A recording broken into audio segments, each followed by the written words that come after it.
So welcome everyone. We're still working very hard on chapter 2, and we're still trying to understand this story of how the woman in our parak, she's called the woman, was created.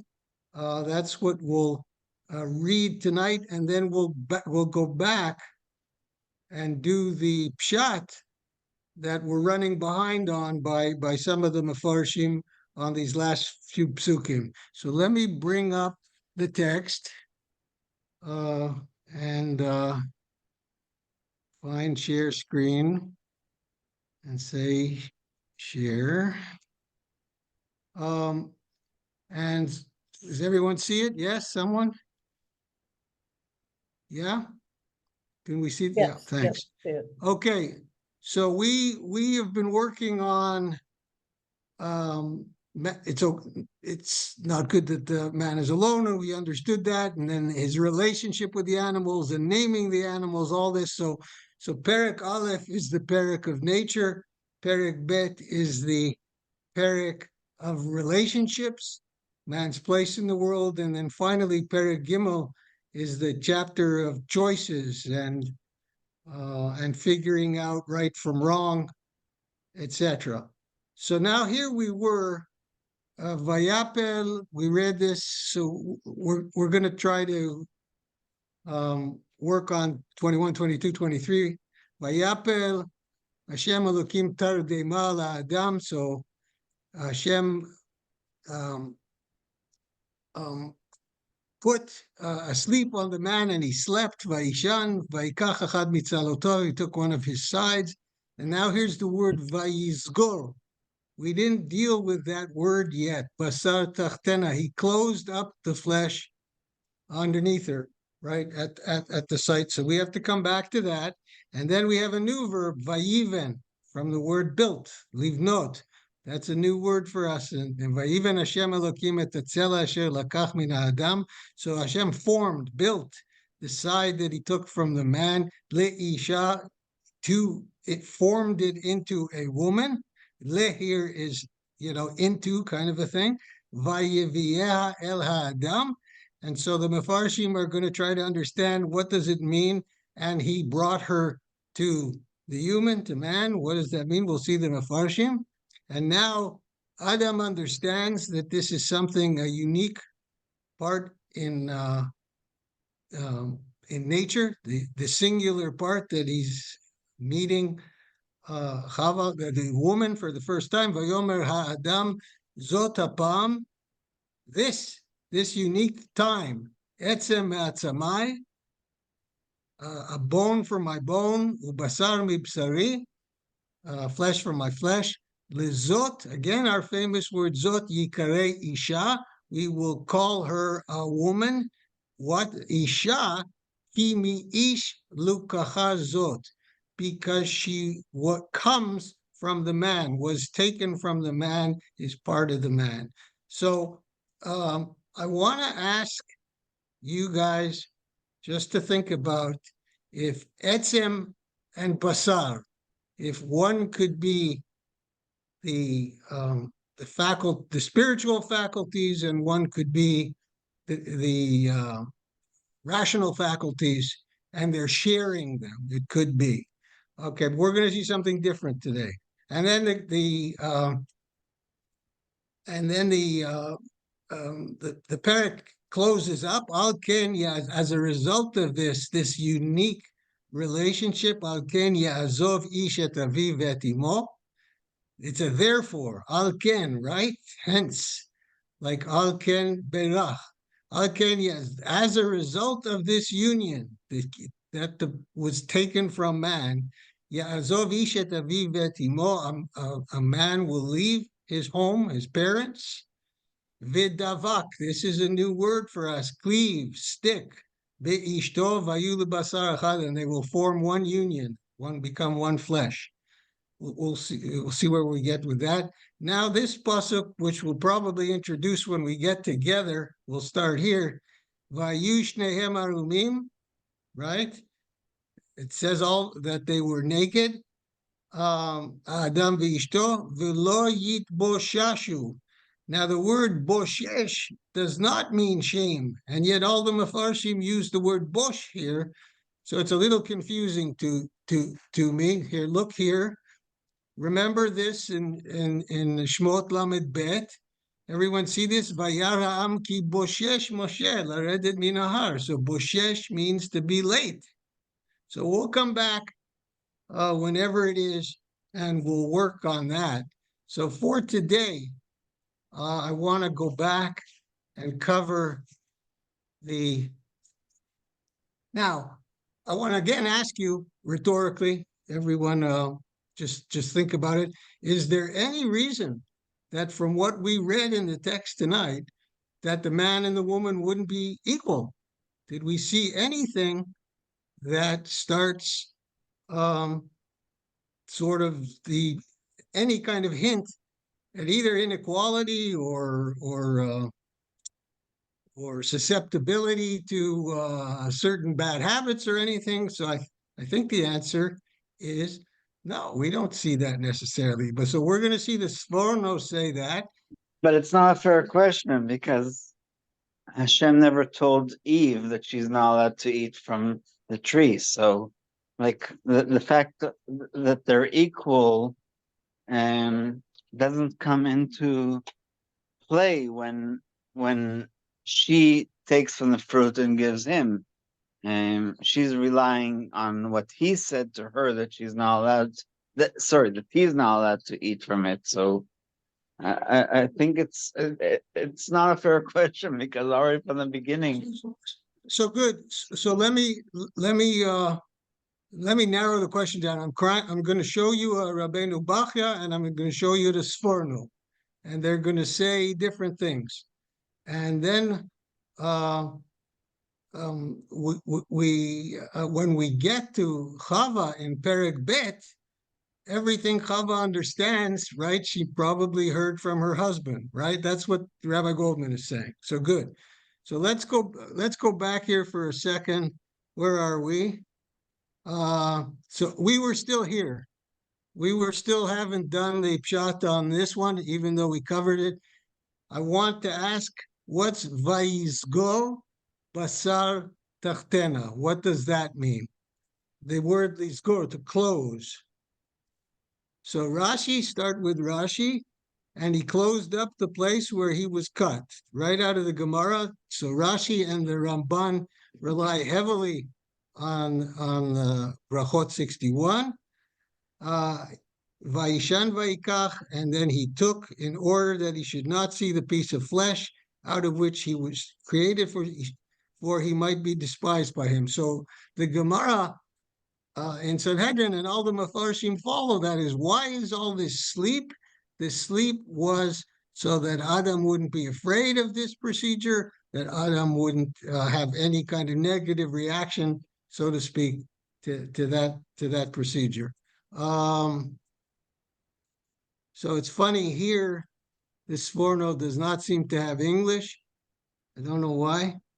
By the way, here there's a garbled Ibn Ezra that some editions mashmit that edit out, because Vayapel is direct. It's not Hifil. Vayapel is direct. So Tardema is a sleep deeper than Shena, and Shena is a deeper sleep than Tenuma. The taf of Tenuma, deep sleep, is not part of its root. So this is Rashi, right? No, Ibn Ezra. So he's telling, as we mentioned when we read this, so we have Num, Lanum, is the lightest sleep, and Tardema is the deepest sleep, and Shena is in the middle. And we also mentioned, I think some of the Mefarshim talk about one of the forms of Tardema is a form of sleeping of prophecy. So now one of his sides, Adam had two sides. Tzela here is like Tzela side in for the second side of the tabernacle, right? Ula Tzela HaMishkan. That means the Tzela is a feminine noun, it means side. Instead thereof, Tachtena. Tachtena means in its place.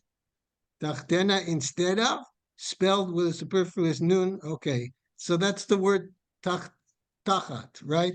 Underneath. Where are we going here now? So here,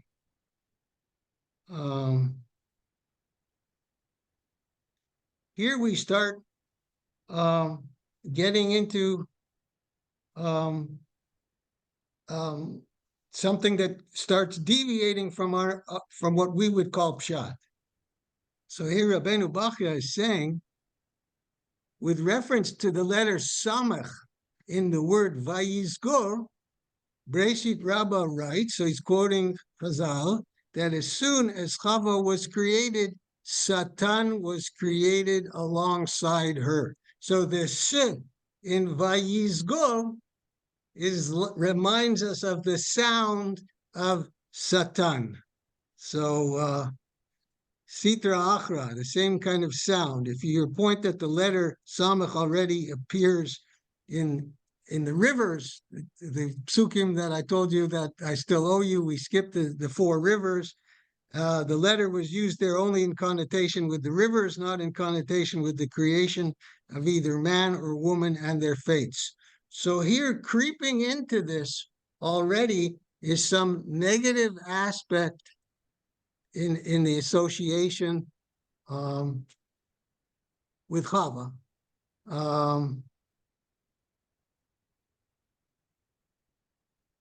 Yeah, and so the Kli Yakar works on this too.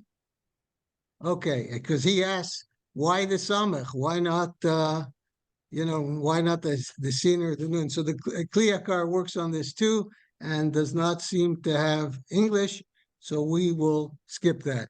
Now, Vayiven, and he formed. So Rashi says, he designed it well. Vayiven is dissolved, literally, he built as a structure wide below and narrowly above for bearing the child, just as a wheat stone is wide below and narrower above, so is that weight should not strain the walls. Also quoting Chazal. He made the rib into a woman. Le'isha is just like we said it was, means that it should become a woman, like into, and Gidon made it le'ephod, that it should become an ephod.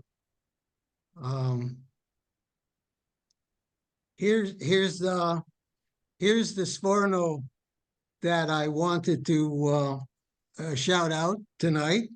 Vayiven Hashem Elokim et Hatzel Isha. It was someone possessing the features of a human being, much like those of a man. She would be different from man only in some external physical features. She would possess the same ability to perfect her personality as did man.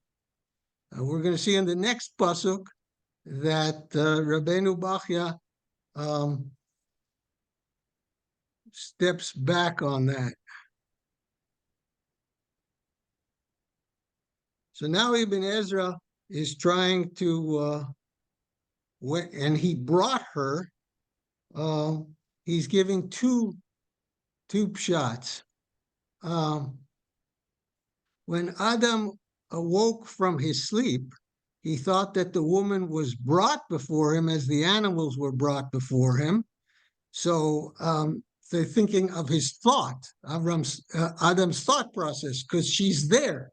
She was there, so that's what he's thinking. It is also possible, now the Ibn Ezra's sticking very close to the text, that the woman was created outside of the garden, right, and then brought to Adam. When he looked around, he knew that she had been cut from him for one of his sides, which his flesh was missing, and he felt that it had been closed with other flesh. So there, that is Lukacha Zot. It is taken from him. I think we covered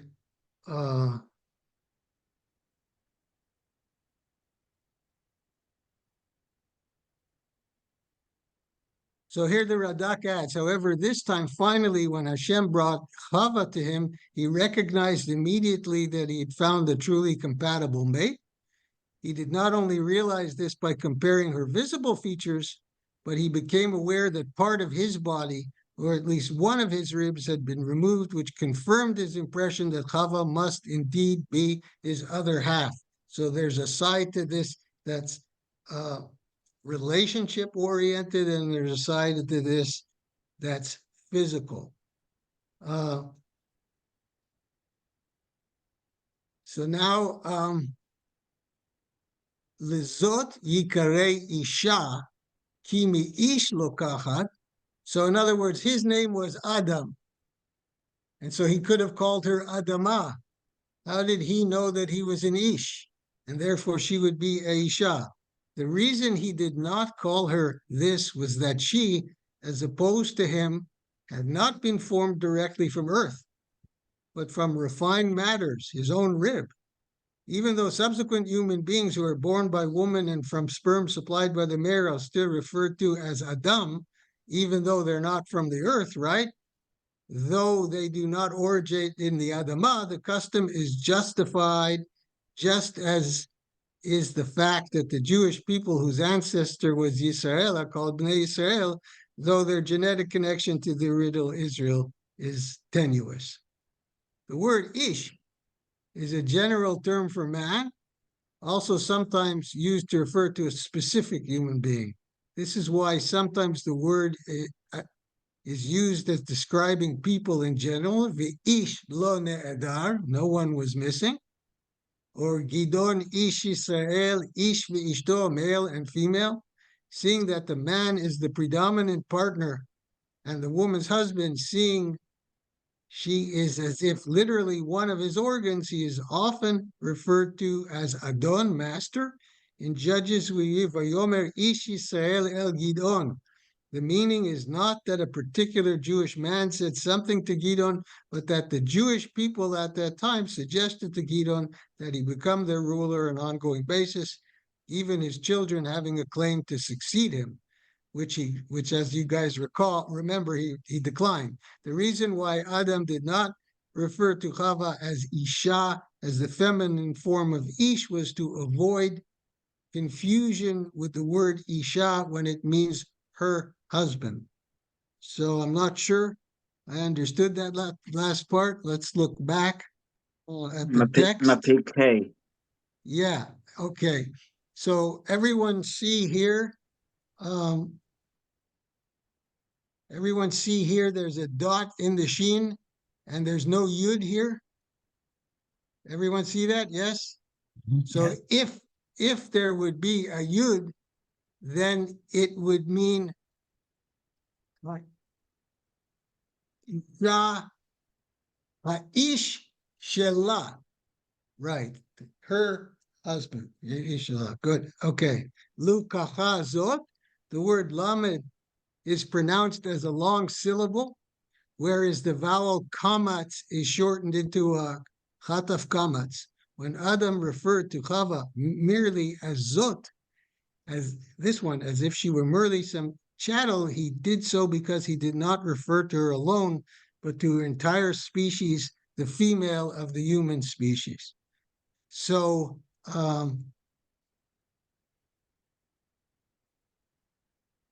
okay. It's Now, very progressive. yeah. Now we want to work on the Rabbeinu Bachya here and see how we work for this. He's working off etzem and basar, the difference between bone and the difference between flesh, and then the difference of man being made from soil. Zotapam, this time.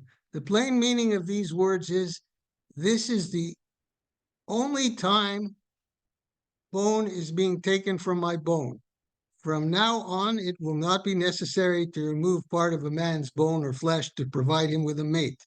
Henceforth, regular procreation will provide a supply of males and females to the world. This is Rashi's custom on our verse.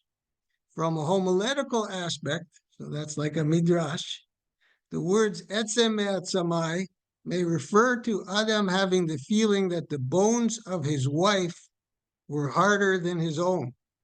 Her bones are more bony than mine.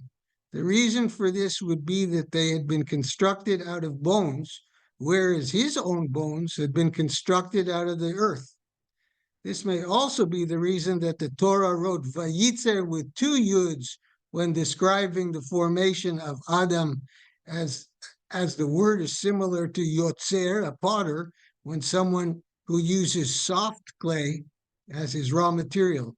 When the woman was formed, however, the Torah used the expression Vayiven, he built, instead of Vayitzer, he shaped like a potter.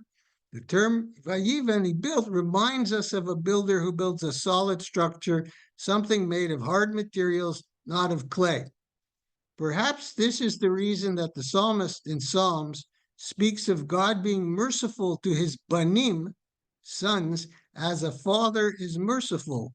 Whereas when describing toughness, Proverbs, he speaks of Masa Asher Yisarto Imo, a rebuke administered by his mother. The mother, being made of sterner stuff, admonishes instead of displaying pity. This paragraph made it clear that Chava was created within Gan Eden and that it was there that Adam's side was taken from it. He himself had been created outside the garden and been transplanted there by Hashem. So,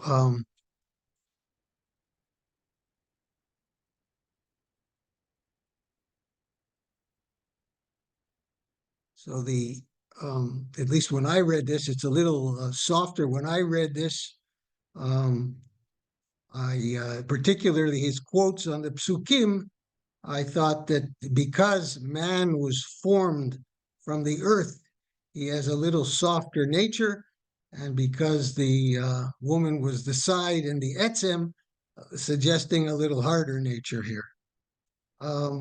So we do have a little bit of time to deal with the word vidavak. This time a man will cling to his wife, right? He cling to his wife. Rashi says they're united in the child. So here's this forno. It is appropriate for that a man leave the home of his parents in order to acquire a wife who's compatible with him and who is a suitable mate for him to live with on a permanent basis. The Torah teaches here also that the expression dibuk, cleaving, being in a state of true union, it is not possible between two people who are not alike in their common purpose in life. So the word davak, cleave, is a very, very serious word. It's a word that gets you to a very, very close relationship, and that's why we even use the word dveikut as something that we seek to form in our relationship with Hashem, like a union. Parents and children do not have the same tasks and challenges. Man and wife do have to master the same challenges. Hence, the word union can be applied to their union, whereas the same word would be inappropriate for describing the relationship between father and son or mother and son. By living together, they will become of one mind on how to deal with their life's challenges. So that was a good motivation. That was a nice little drasha there. Vayu lebasar echad, they are to work together in such close union as if they were in fact only one of them. This had been the idea between creating man as both male and female in the first place. So this was all part of Hashem's plan in evolving the relationship between between husband and wife. So now it sort of got us through Perek Bet. We'll pick up on the last verse when we get together. Now I would like to, in 5 or 6 minutes, everyone, I'd like to, before we take our leave of each other, I'd like to present a question or present to you the comparison of two great openings of our most important works. So if I would say to you guys, what's our most famous book you'd say the Torah. And so what's the opening of the Torah? That's what we've been starting with, right? All these 4 months together on this. Now, what would be the next most important book that we would have produced after the Tanakh? Mishnah. Thank you. Thank you. I'm Mishnah. I'm Yes. asking. I don't know for Yes, sure. yes, yes. So what I'd like to do is compare the first sentence. I know Pesha's here, and Pesha's and all of you are literary experts. I am I here. want to do an analysis of openings. So let's go What up was to the the answer? top. I didn't hear the answer that Rabbi Goldman gave. Mishnah. We're going to read Okay, the first Mishnah. Okay, Mishnah. good. We're going to read the first Mishnah. Okay. So here's our opening today, right, Jeff? Here's our, everyone see this, right? We have this opening of all openings. And I'll give some of the hints in what I'm going to say about Bereishit to what I'm going to suggest, at least, about the first Mishnah. Bereishit bara Elokim et hashamayim ve'et haaretz. So Bereishit starts in time. Et hashamayim ve'et haaretz is space. Bereishit bara, if you look at them, they both in sound and in their choreography, in their writing, in their calligraphy, Bereishit and bara look similar. The word bara is the first 3 letters of Bereishit. So we have this beauty, the opening of all openings. Bereishit bara. Elokim is dead center in the opening. Elokim, we have no previous knowledge of Elokim in the opening, but we come to the text knowing that there's an Elokim. Et hashamayim ve'et haaretz suggests that there's also separation between shamayim and aretz. So we have holy time, holy space, theme of separation of time and space, shamayim va'aretz, and in the middle of all this is Elokim. So now let's go here. I hit the wrong one. Let me go back. Mishnah, Brachot, chapter 1. Let's try to get some English too. Okay, it's here, I guess. Yeah. Okay, Me'ematai kurim et hashma be'arvit. So here our most important book doesn't start with something of the cosmos and of all. It's saying from when, until when, do we read the Kriyat Shema and Arvit? This is an opener. It doesn't tell us that we have to read Kriyat Shema. It's a given, because it says in the Torah to read Kriyat Shema. Me'ematai kurim et hashma ba'arvit, at night. Misha'a sha'kohanim nichnasim le'echol bitrunatam.